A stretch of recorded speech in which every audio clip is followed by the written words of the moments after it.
Hello, and welcome to another episode of In My Experience with yours truly, Christine DeGinto. This podcast is a space where I speak from lived experience. The moments that shaped me, challenged me, and changed the way that I understand myself in the world. The awakenings, the breakdowns, the moments that cracked me open, asked me to stay present, be embodied, and be honest with myself. I share my stories not to persuade or define truth for anyone else, but to offer perspective, to explore the gray areas we don't often have language for, to slow things down and listen more closely to what's happening beneath the surface. You'll hear solo episodes where I reflect on my own initiations, spiritual gifts, and the systems that tried to define me. And conversations with guests who have walked strange, beautiful, and sometimes painful paths of their own and come back with wisdom to share with us. I invite you to take what resonates, leave the rest, and trust your own experience as valid. Thank you for being here.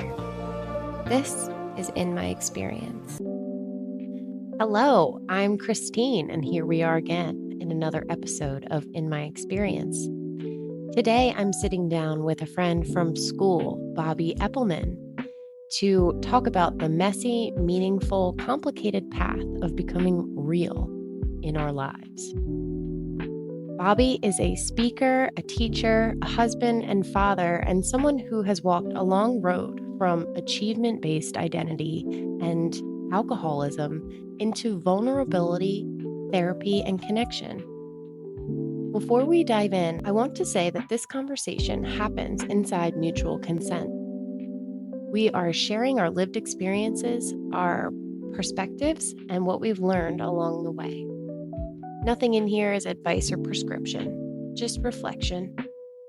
In this episode, I talk about my spiritual awakening and the years of unwinding that followed, including recovery after harm in a former business partnership and relationship. Bobby shares how redefining success changed the way that he leads, parents, and shows up in the world. We talk about masculinity, crying, emotional vocabulary, and why the quote, "I'm great," is often the least honest sentence in the English language.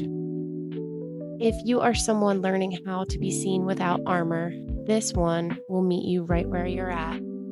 Let's get into it. I'm so thankful for you to take the time to talk with us, and I'm very excited to have this conversation. I see that you're changing directions with what you're focusing on. You're becoming more aligned as a motivational speaker, a coach. Yeah, I guess I Uh, I don't I don't use the term motivational speaker, but yeah, what I I do get is motivated when you oh, speak, so I'm just saying. I'm happy to hear that. I Yeah, I say I inspire high performers to reclaim their lives by embracing vulnerability. I love that. And the word inspire is the big one because I feel like when you inspire a person, you're giving them or you're putting them in the driver's seat. I'm Mm-hmm. not helping them. I mean that's part of the process, but I'm inspiring. Mm-hmm. Yeah. Mm-hmm. Yeah, being a guide and a leader in the sense that you don't lead. I think it's interesting, and this is random, but also it applies. Recently, I learned that alpha, like the alpha male, what they determined scientifically as like studying wolves, being an alpha wolf, they were wrong. The the Uh-huh. the scientist who coined that phrase actually spent the rest of his career trying to say, actually, I was wrong. That's not how it worked. But like the trajectory was just like, you know, one way. So Yeah. it's so interesting. There are so many things that I learned recently, like phrases that actually mean the opposite. And it's interesting.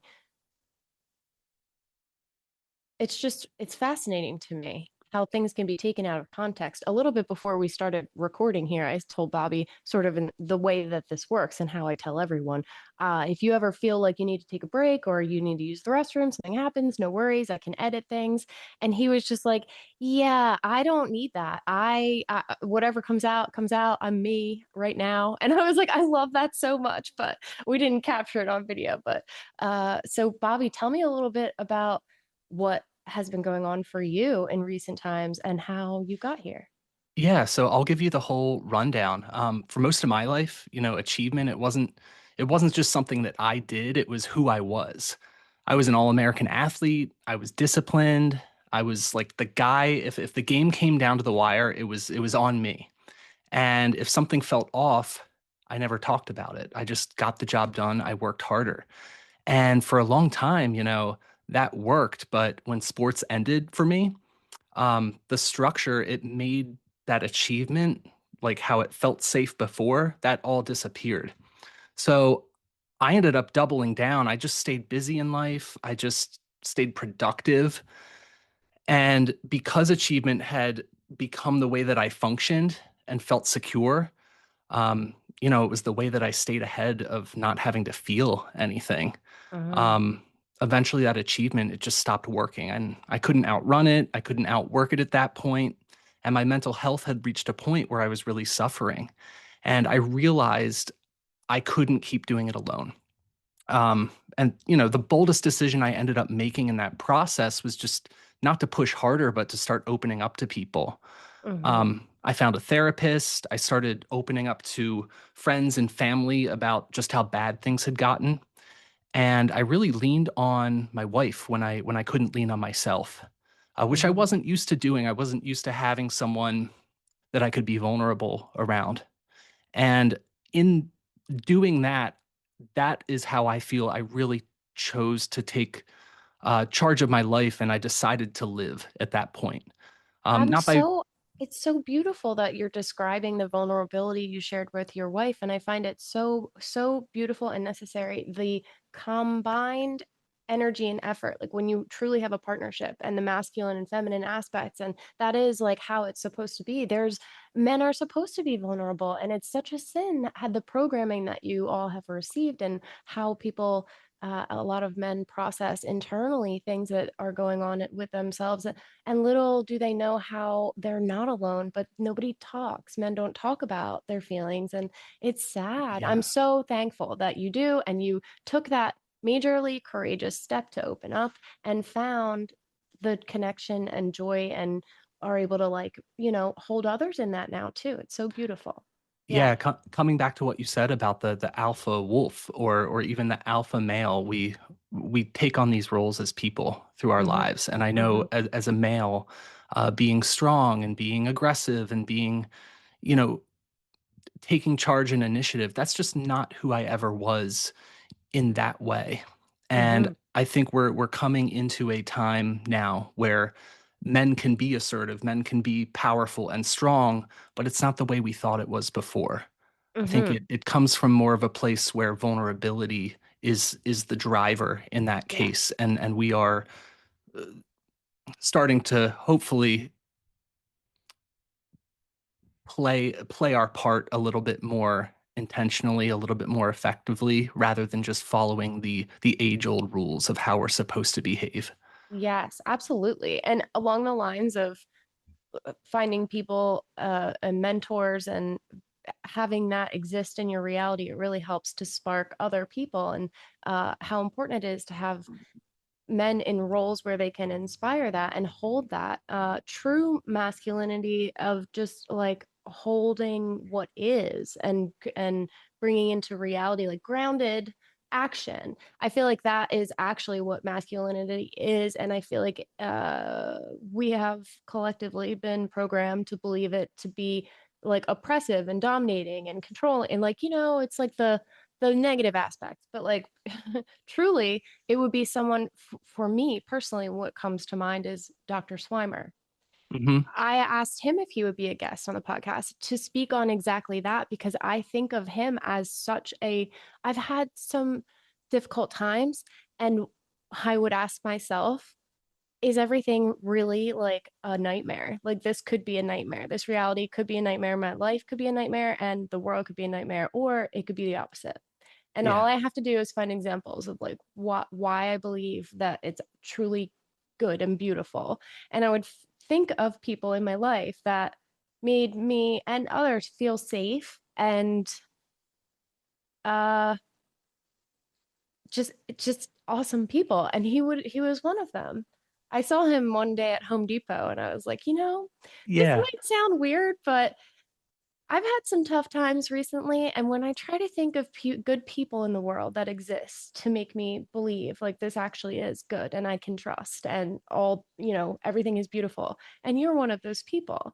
And he was just like, well, thank you, young lady. That's amazing. Yeah. I struggle to find role models in my own life who are pushing themselves in that way, and I've always looked at him the same way because I know he was an Iron Man. He was what's the word? He was warm, but he was also firm at the same time, and Mm-hmm. he knew how to take charge. Mm-hmm. There's a term for that in teaching, and I don't know why it's not coming to my head right now. Okay, But maybe later. yeah, maybe later. Yeah, but one of his famous phrases was real men wear pink. And he would Yeah, wear pink ties and yeah, yep, yep. He was so funny. He would come into classrooms and he would check and he would poke fun and he knew everybody's names. Man, I hope you guys meet him. I really hope he books with me. I'm sure he will. He is like he is an example of like an angel on earth. Like what a yeah, powerful holding pain and determination and yeah, difficulty like in a full life, but like the beauty he's brought to the world and sharing like education and going on missions and just how he's inspired so many people. Like I saw him one time at a retirement party and it was kind of a surreal experience because he also, you all don't know, but he's towering. How tall do you think he is? He's over 6'5". he had to be about 6'5". Yeah, the son, yeah, 6'5" and real loud, booming voice. Um, anyway, so he's at this retirement party. Of course, he's like a celebrity. Everybody's talking to him. So Yeah, I see him and I'm like, oh man, maybe I'll talk to him. Like, I hope I wonder if he remembers me. Like, of course he remembered me, right? And so when I'm sitting there at dinner, I'm looking around at all the tables and I'm looking at this scene and I'm thinking about the things that he shared on Facebook and like the different places he's been, different countries, different environments he's been in, shared in different cultures.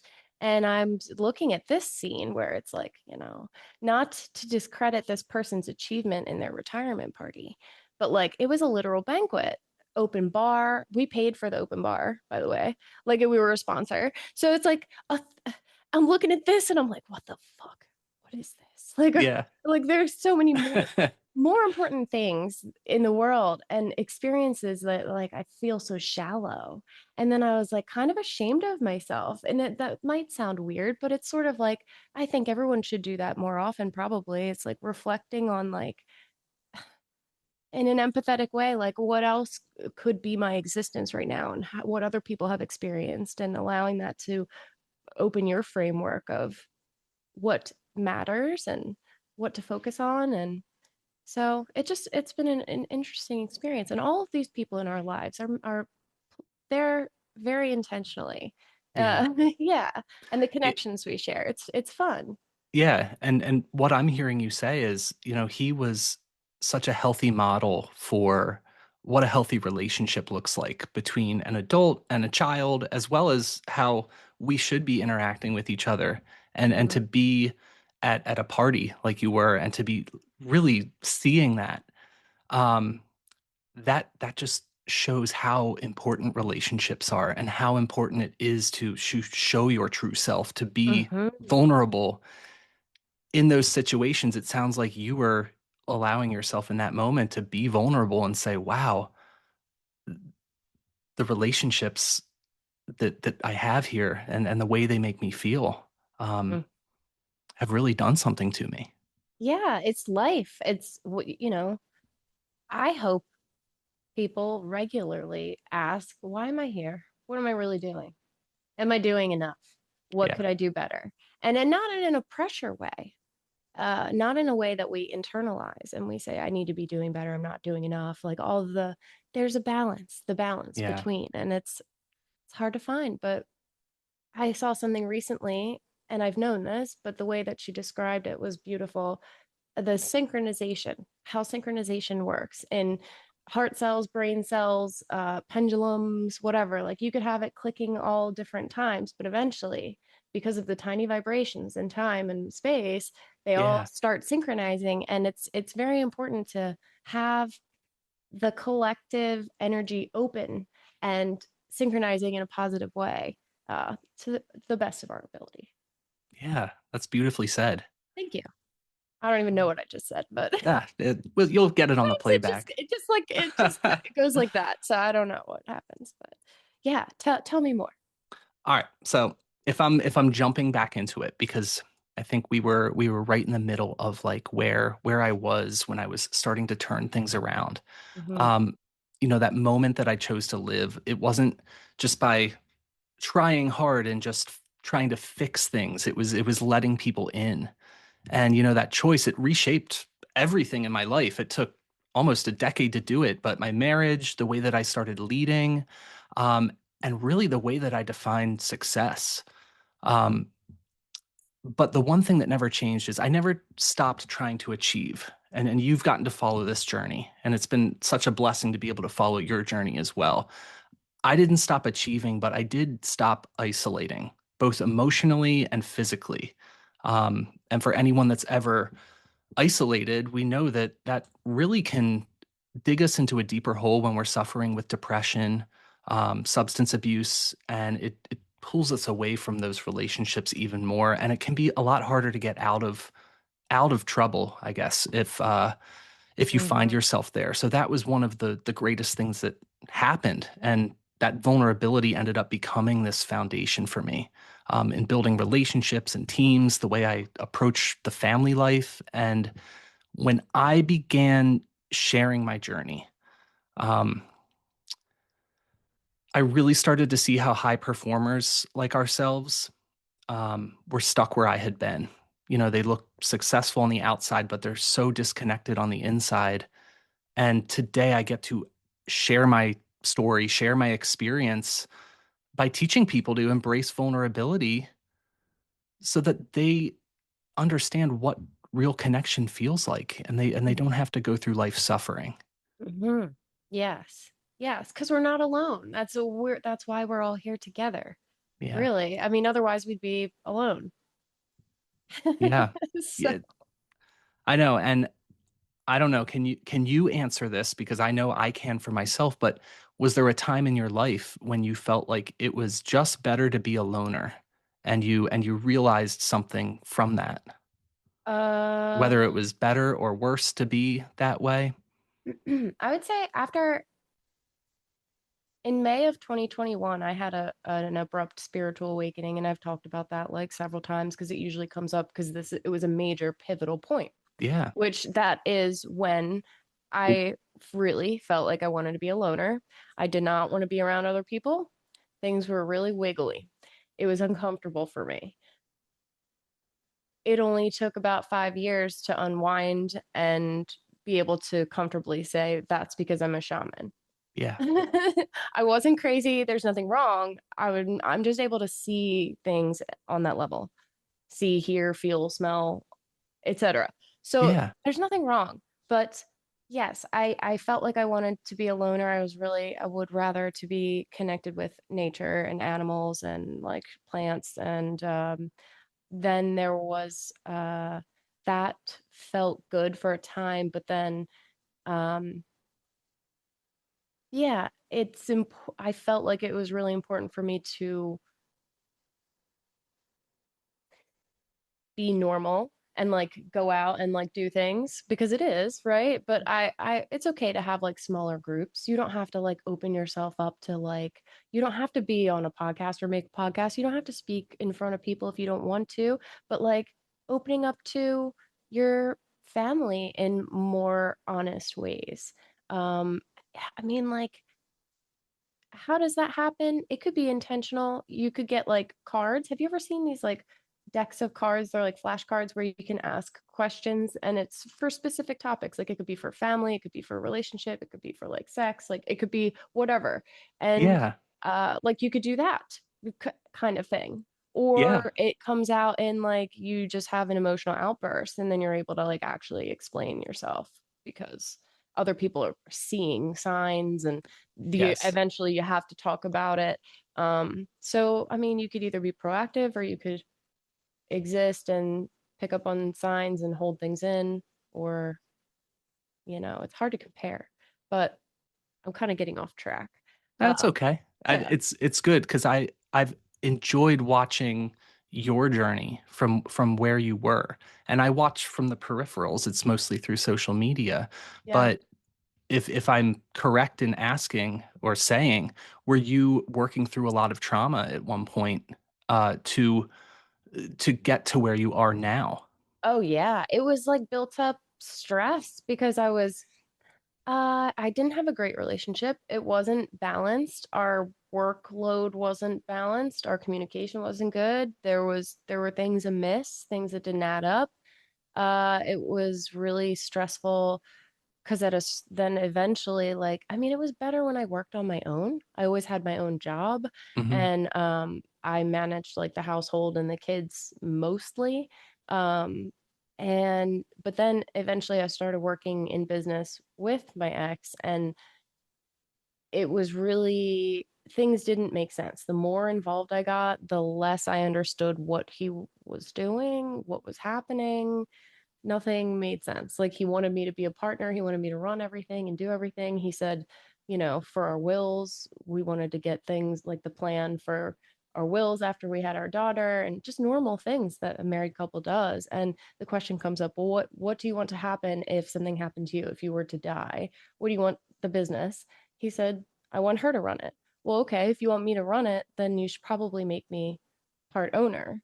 And if you want me to take money out of our home equity line of credit to put into a property that's owned by the business and I don't have any ownership of that, but you want me to work 60 hours a week for the business and put my money up for it and live my life around it for my entire life with him, Hmm. but not be honored in any way or recognized or secure, and I'm run ragged. Like it got to the point where it was like literally a clown show. Like it was just so outrageous Yeah. that it had to stop. Like it was just and then I realized now that I actually believe it was intentional. Like psychological abuse, um emotional abuse, psychological abuse, sexual Uh-huh. abuse, financial abuse, all the kinds of abuse. And so I'm realizing it now because I didn't talk openly with anyone during that time. Um, I tried to tell my husband how I was feeling. I was always very honest and open, but like I didn't share my problems with people because when someone asks you, "How are you?" you're supposed to say, "I'm great." Doing great. Yeah. Spent a lot of time doing that in my life. Yeah, yeah, right. So, it's just so stupid. Like, why do we lie? We lie to ourselves when we do that. Like when someone asks you how you are, you have a rock in your gut, and you're Yeah. like, "I'm good." Yeah. Why? Why are Yeah. you lying? It's just, I mm, I have a big emotions color wheel in my classroom, uh, or in my art classroom. And everyone's like, that's so great you have that for the kids. And I tell them, I'm like, I didn't put that up there for the kids. I put that up for myself when I was dealing with, I didn't know how to express a single emotion until I was in my maybe late 20s. Um, I kept everything bottled up. And whenever I was teaching and I started having moments where I just felt angry or sad, those are the two emotions I never learned how to process. It comes out in us. It comes out in us as adults.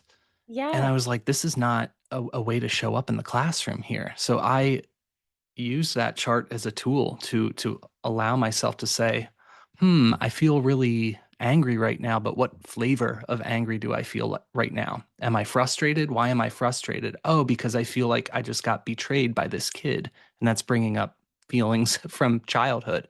Oh, Hmm. actually, that makes me feel really sad. So uncovering all of Yeah, what those it actually, emotions. yes, yes. Yeah. And can I ask you, when you were younger, did people tell you not to cry because you were a boy? It was a big thing on the sports field. It was the locker room kind of tendency. Uh-huh. Don't be a pussy, suck it up, rub Yeah. dirt on it. Yeah. And to an extent, as an athlete, you have to be willing to put up with physical pain and play Yeah. through injury. But Yeah. we're talking on the emotional side where a Hmm. child is trying to express that they're in discomfort and it's psychologically hurting them. And Hmm. having that message constantly generalized across the board was difficult to have to always fall in line with. Yeah. And it's interesting because we as humans naturally cry. Like, don't you think it's funny we have to fight it back? Oh yeah, It's like in I'm a us. crier too. Yeah, right. And it's, well, it's medicine. The component, the chemical component of our tears are actually specifically designed for whatever we need, especially if they come from the inner part of your eye and they curl Mhm. in toward your mouth. You should let them go in your mouth because it's literally medicine. Yeah, And I don't know how to express it. Not only is that a spiritual aspect, but it's scientific. Like it just, it is. We're built for that and it yeah, should be expressed. And it's a sin, I think, when people are told not to cry. It's, yeah. yeah, it's sad. Instead of just someone like holding them in that, Hmm. like that's sad. Yeah. Yeah. When's the last time you had just a good cry? Oh my gosh. Like a sponge, you just got sponged out. Oh my God. What did I cry about?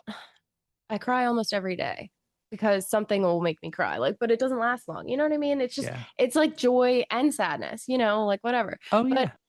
the last thing I think I cried about was I saw an Instagram video and it was a girl cooking with her grandma and it was this pot and she's like, "Can I call the pot?" And she was like, "I don't know. It'll be up for dibs, like whatever." And then the whole family, like flash forward and the whole family was there with a bunch of stuff around and they had the pot up and called the girl like, "This is for you," and she was Yeah. crying and that made me Oh, cry because like that is magic and those items hold energy from our family members. That's like, material things don't matter, but they do when they have sentimental energy. Like they really hold energy mm-hmm. and in a feng shui dynamic. But it's everything has energy. But the last time I cried, like, and actually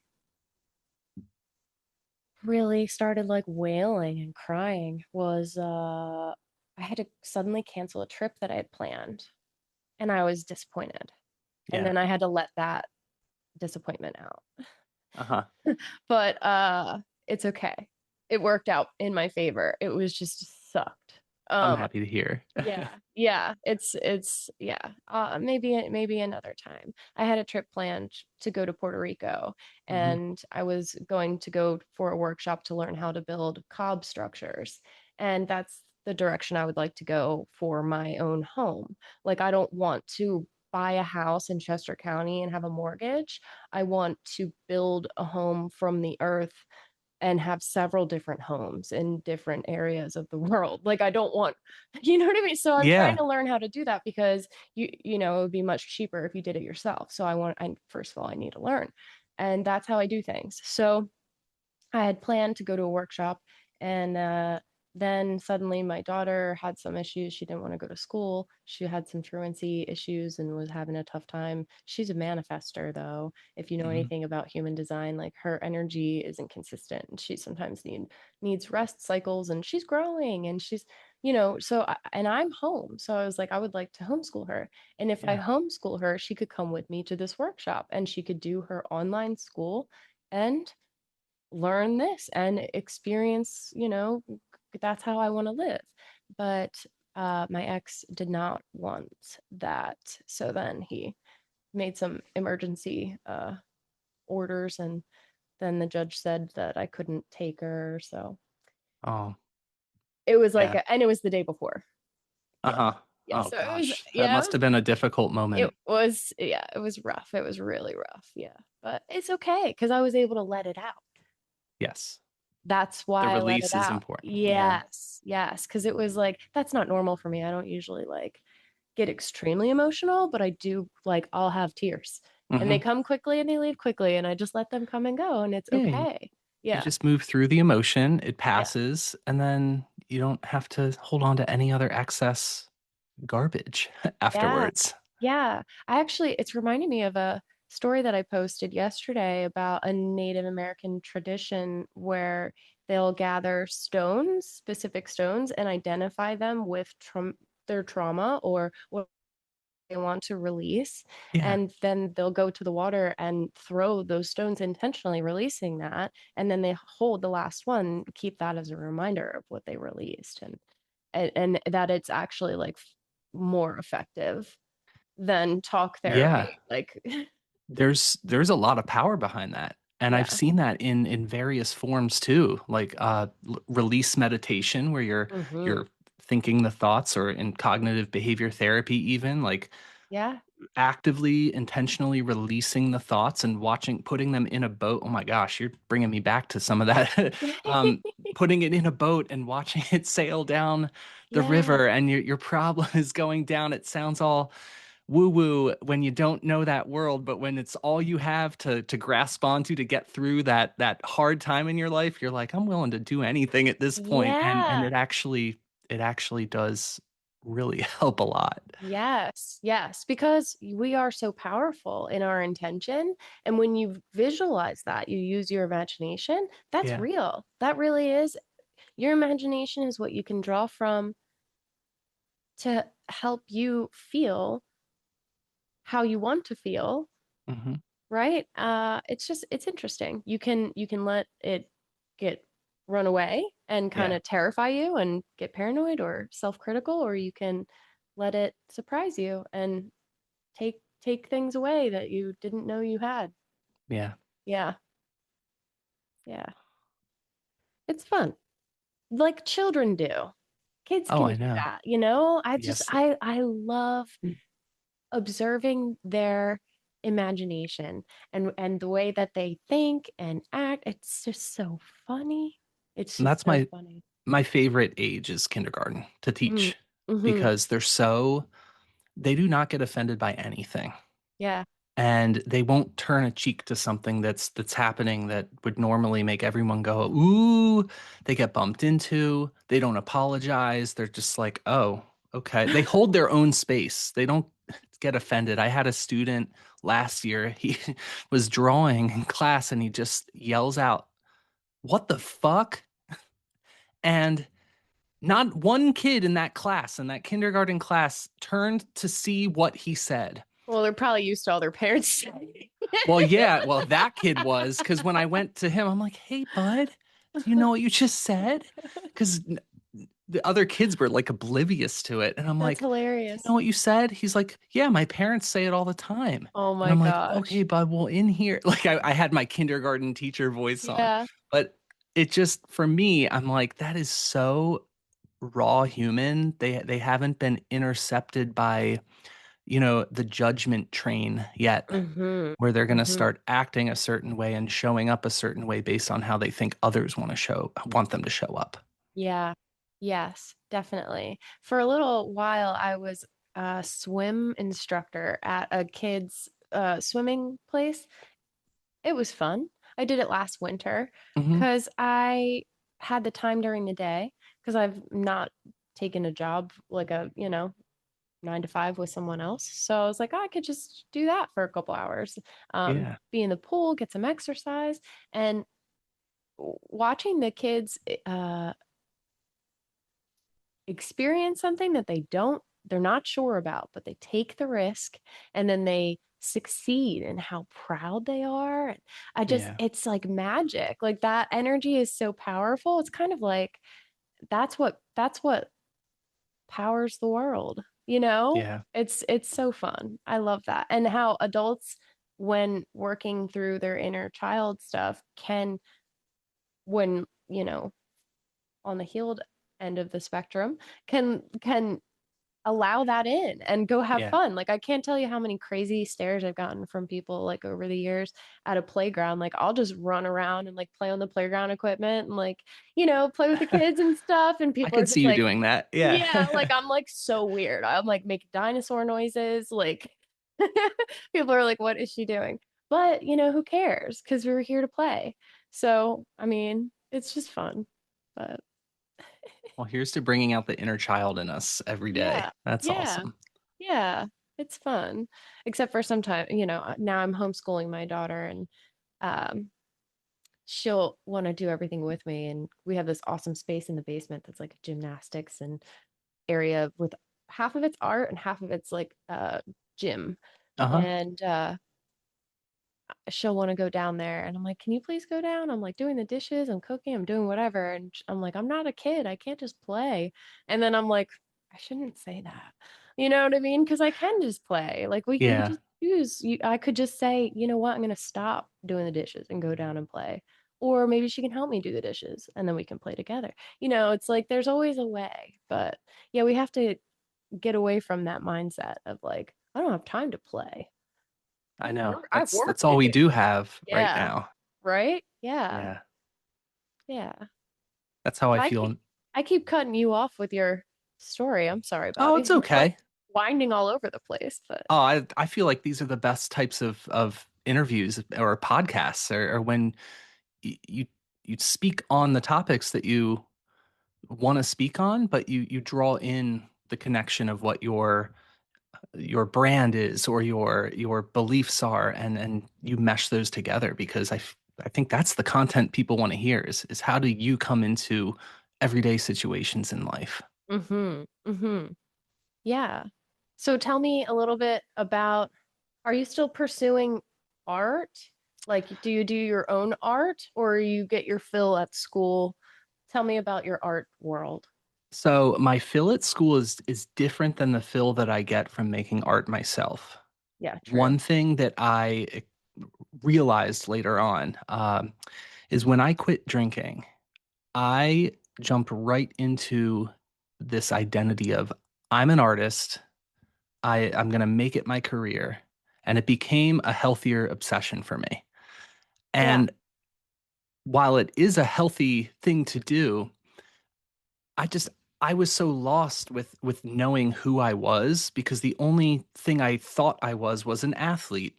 And then I was an alcoholic. And then when I stopped that, I was like, well, I guess I'm nothing now. I'm good at art. I love art. I've always done it. Let me pursue. And that's the side where achievement for the achievement for the purpose of feeling fulfilled or feeling loved and filling gaps in my life, that's where that really started to show up as a pattern because I Mm-hmm. did that as an athlete. I thought that if I got to the highest level, I would finally be loved. I would finally be looked at in a way, but it was really just myself wishing that I could look at myself as being worthy of love. The same thing happened with the art business, and I finally sold out a show and was empty. And I was like, I know this feeling. I've had this feeling before, but I had my wits about me and I said, I did it wrong again. Shoot, I fell into the pattern. And that's when I really noticed the pattern of how achievement became my drug. It was just the only way I thought I could feel loved. And when I finally confronted that, I started to see just how just what the best mode of feeling loved was for me, and that was in having deep, connected, vulnerable relationships with people and Mm-hmm. letting people know how they have come into my life and how they have affected me. One of the things that I do every day is I send a message to someone in my life, and I tell them exactly what they mean to me, the It's impact that they've had on me. I go deep. I might give them a motivational speech. I might call them up to be like, you need to get on whatever that thing was that you gave up. And I don't know what it is, but we all have something because we're human. mm-hmm. And it's so much received and appreciated by people. Yeah. And it just confirms what the power of vulnerability and openness can do to our relationships for healing and for progressing our relationships as well. Yeah, totally. It's so funny because right when you started talking about that, I was going to say, I remember you sent me a message like out of the blue and you were like, "Hey, I just want to let you know you really helped me, whatever." Like, I think you were talking about how I commissioned you for the painting of the house. Yeah. And you were like, I just want to thank you for that. And I'm like, what do you mean? Like, I wanted that picture from you because you're a great artist. Like, Yeah. thank you. Yeah. So it's just, Yeah. yeah, And that was the relationship side that I failed to see at the time. Because at the time I said, "Oh, she wants a commission. I'm going to make some money and it's cool. I'm doing art." But yeah, really it was, "Hey, Bobby, like this is coming from you. This is a yeah, special thing. yeah, Your relationship with me means something." And I yeah. feel like there are moments in our lives we don't tell people about how they affected us. I was just thinking, I've never told you this, but I remember I remember how I got into the band Sublime. Oh, yeah, And I love them. it was because of you. Oh, really? Because in seventh, I think it was seventh grade, in Mrs. Weaver's music class, we sat next to each other. We had that horseshoe shaped desks, Yeah, and I yeah, sat yeah. next to you. I barely knew you, but I did know on your backpack or on something you had a Sublime sticker That's or a funny. water bottle. Did we carry water Something. bottles then? I I don't, don't know. yeah, what? Um, Were we just dehydrated all the time? We didn't and carry water bottles. yeah, you had the Sublime sticker, and I'm like, Chrissy's cool. She's Oh, like with the cool crowd. So I'm like, I need to find this. And I'm like rooting through my parents' CDs and I find the Sublime CD, the one where he's got like the tattoos on the back or whatever. And I found it. And whenever I would listen to that CD, I'm like, Chrissy would approve of this. And so I got so into Sublime because of that sticker on your binder. I don't even remember where it was. that's But so funny. Probably on my binder, yeah. to get into a band so much just because of that moment Yeah. and to not share that kind of cool special experience with someone as random as it is, why don't we do that more? Yeah. Like Yeah. And people so love hearing it. I say things sometimes, and sometimes people are a little, they maybe it's because they don't know how to receive it. So I shouldn't take it personally. But Yeah. for example, years and years ago, I was at Target one day and there was a woman in front of me and she had two young children and they were, I don't want to say they were well behaved because they were quiet and staying still, but they were quiet and staying still. So Hmm. I was like, look at them. You know what I mean? Like, look at how sweet. Like they're just like Yeah. chilling. And there was like an empty banana peel on the conveyor belt. And I was like, oh, one of the kids got hungry and that's sweet. She's paying for it. Like, that's good. And then I'm looking at the things that she's buying and it's for organization and cleaning and like whatever. And, I just, something came to me. And this is part of like my spiritual gifts. Like, it's not me thinking it. Like, but I do need to convey things sometimes because I get this overwhelming feeling like my heart starts pounding. I keep hearing it in my head. Like, and I'm just like, I feel weird. Like I can't say that. Like I can't just like start talking to her. Like she's busy. Like what? Stop. Like, but Uh-huh. something was like, say this to her. And I was like, excuse me. I just wanted to let you know, in case no one let you know today or recently, that you are appreciated. I just wanted to let you know how appreciated you are and you're doing a wonderful job. And like, look at you go. And, and she started to cry. And then like the people around, like the cashier and like different other people, they're all like, "Oh," and I was just like, then I felt weird because I was like, "Oh, I didn't mean to like make you cry, but that's beautiful." And it was a Hmm. nice moment. And she thanked me for saying that, and I'm like, "Of course." Like I felt like I had to, like, you know. Yeah. So just doing that kind of stuff more, I think, Hmm. is like that's what we're supposed to do instead of holding it in. Because when we hold it in, that stuff gets stuck. And I feel like mostly the regrets that I have are when I don't say things. When I'm receiving Yes. stuff and I don't Oh say it, that's what I regret way more than yeah. just Hmm. saying, like, hey, this is random. And I would just say whatever. Yeah. Those Yeah. are my biggest regrets are the moments I didn't say something. And I have a lot of regrets. Not I don't hold myself, I don't put pressure on myself for this, but in middle school and high school, watching bullying happen and Oh, feeling like I couldn't do anything about it and not stepping in, but hmm, just holding on to that hate and holding on to that fear of that Yeah. person as well, and putting myself out there, I've felt regret on that end of the spectrum. Yeah. Hmm. It's funny because I'm so weird. I'm all over the place like I normally am, but uh, I would either be bullying someone or I would be standing up for someone being bullied. Yeah. Like, I Yeah. would, but either way, I would say something. I felt like I was pretty much always the person who would say what everyone else was thinking, Uh-huh. but people wouldn't say it, but I would say it. Sometimes I would get in trouble, but like whatever, I did it. But I do feel bad sometimes. There's one thing in particular I feel bad about dumping mustard on someone. That was not nice at all. Oh, bummer. But It wasn't yeah, me, so yeah. yeah. But I do remember a couple of times speaking up for people being bullied. One time in particular, seventh grade computer class, Hmm. there was a student who stuttered, and the teacher was like, spit it out already, while he was struggling to get ask a question. All the other kids know this. We've gone to school with him. He's asking a question, he's starting to stutter. It's okay. We're all being patient. She says, spit it out already, or something along those lines. And I was just absolutely disgusted. I was Hmm. like, how dare you? Like, but she's a teacher. So if I was like, fuck you to a teacher, like, I mean, not that I Yeah. wouldn't. I mean, I somebody wouldn't put it past me, but that's not how we want to be.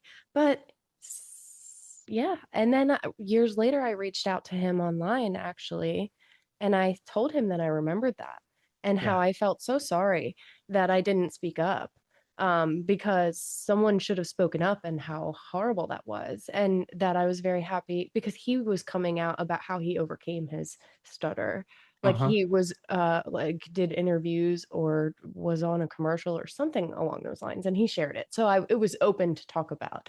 And I sent Wow. him a message and I was like, hey, I just wanted to say I remember that vividly, and she was a bitch. Yeah. So yeah. Hindsight 2020, you know? I mean, Yeah. we hopefully take those things in our lives and we continue to progress now and start to become those people that we were afraid of being back then. Yeah. Yeah, totally, because what do we have to lose? At this point, nothing. Yeah. We already almost lost our sense of self at one point, so Yeah. yeah, that Yeah. was that was the most important thing to hold on to. Yeah. And it's important to also surround yourself with people who like want you to be your full self and support you in the things that you're doing. Because for example, in my circumstance, there were times where like my ex would turn to me and be like, you shouldn't say what, you know, maybe you shouldn't say so much. Sometimes I see the way people look at you and I'm like, oh, like made me feel like self-conscious for being me. And I was like, that's not right. But Oh yeah. whatever.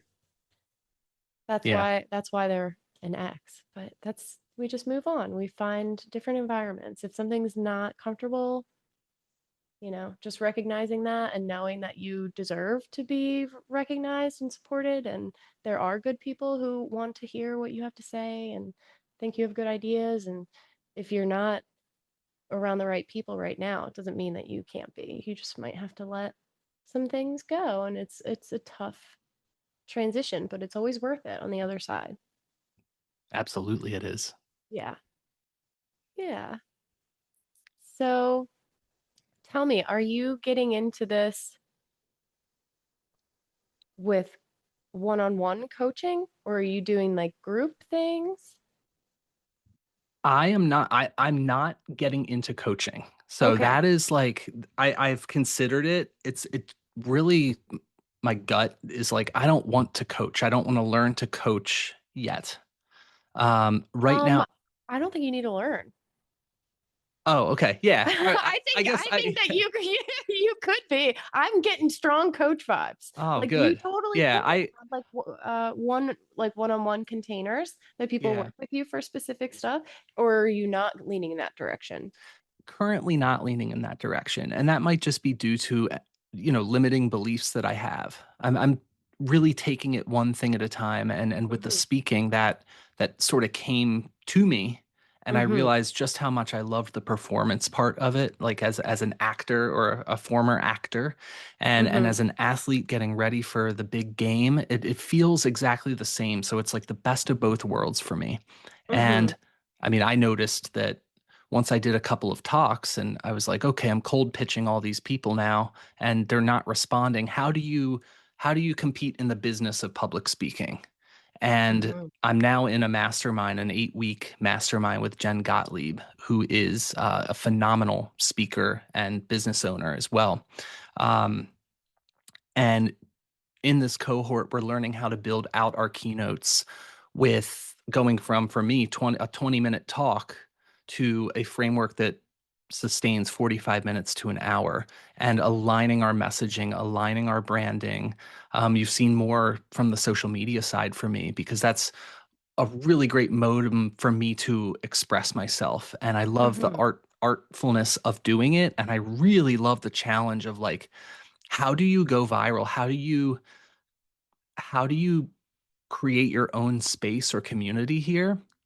Um, and obviously I always have to be careful of not doing it for anything other than I want to inspire people Yeah. versus, it's very easy for me to fall back into the path of this achievement will make me feel loved. This achievement. So I'm always checking myself on that. But right now it's more I want to get on stages, I want to talk, I want to fail on the go, and I want to learn how to just do it and get my hands dirty right now. So Mm-hmm. speaker fees is really all I'm selling right now. Mm-hmm. Mm-hmm. And speaker fees is not the be all end all. It's just, I don't have a product to sell right now. So that's why I Mm-hmm. say I'm not a coach yet. That might be a path I go down. But while I'm working full time and with kids and building this speaking part of me as well, um, there's only so much that I feel I can give my complete attention to. And Absolutely. right now, this is a stage. This is like doing it raw, learning how to speak my message. So I'm so grateful for what Oh you have, yeah. have given me in this moment. And now I have a podcast mic too. That was what a great excuse to Yeah, buy one. right? Yes, because you need that in your production. You need to like, Yeah. have the right tools. And it's I'm so proud that you're opening up that space, opening up your soul, your mind and sharing it with people and inspiring others to do the same because we definitely need that. We always have, we always will. And right now especially, and I'm very thankful for that. So I just want to express that. Uh Yeah. I'm so proud of you for doing the podcast thing. Yeah, thanks. I don't even know what it's really going to be. It's really just, it's literally in my experience. It's Yeah. people that I know, things that have happened, things that, different, sometimes crazy experiences, sometimes very grounded conversations. Like this, for example, was a very grounded conversation. Sometimes I'm talking about dragons and time travel. Who Oh yeah. knows? But it's all part of this world, this thing we call life. So, Yeah. I love having such a wide array of topics, and you're Yeah. inspiring me to become a more serious speaker. I feel like I'm all over the place, but I also smoked a joint a little bit earlier, so I'm kind of like all. Oh, there you go. Yeah. I Calm do the nerves a little. I do such things sometimes. Sometimes it just depends. Yeah. But I guess we'll wrap it up for today. And where can people find you online? What do you go by online? So online, my Instagram is at certifiably creative, kind of like certifiably insane, but a little bit better for being Yes. creative. Yeah. Yes, yes. I love it. But that's the number one sort of place you can find me right now, where I'm posting my social media. I'm working on getting a page up for booking speaking gigs and things, but that will Hmm. probably be announced through my Instagram page. Yes, yes. Follow Bobby on Instagram at certifiably creative. And I've seen some things. There's this one guy that talks, his name's Taylor, and the one page that I watch him on, it's like explaining the man brain, Uh huh. but he has other things he talks about. But he booked a TEDx talk, and he's like, this is what you need to do if you want to become a speaker or an authority. It's just people that, book things for you to come and talk on. All you have to do is book a TEDx talk. And it's like, well, Yeah. how do you do that? Oh, sure thing. Like, Can I sounds fill good. out the form? You will though. You know what? We'll do some magic for that. Set that on your vision board, and That's a good one to, yeah, yeah. that's a good one to put on there. Yeah. Well, thank you so much for your time today, Bobby. I really appreciate it. And everyone, check out Bobby, watch him grow. He's going places. So thank you so much. Thank you, Chrissy. It's been a pleasure. Yes. Take care. Take care. Bye. Thank you so much for being in this conversation with Bobby and me. What I love about what Bobby shared is that vulnerability is not a branding strategy, it's a practice.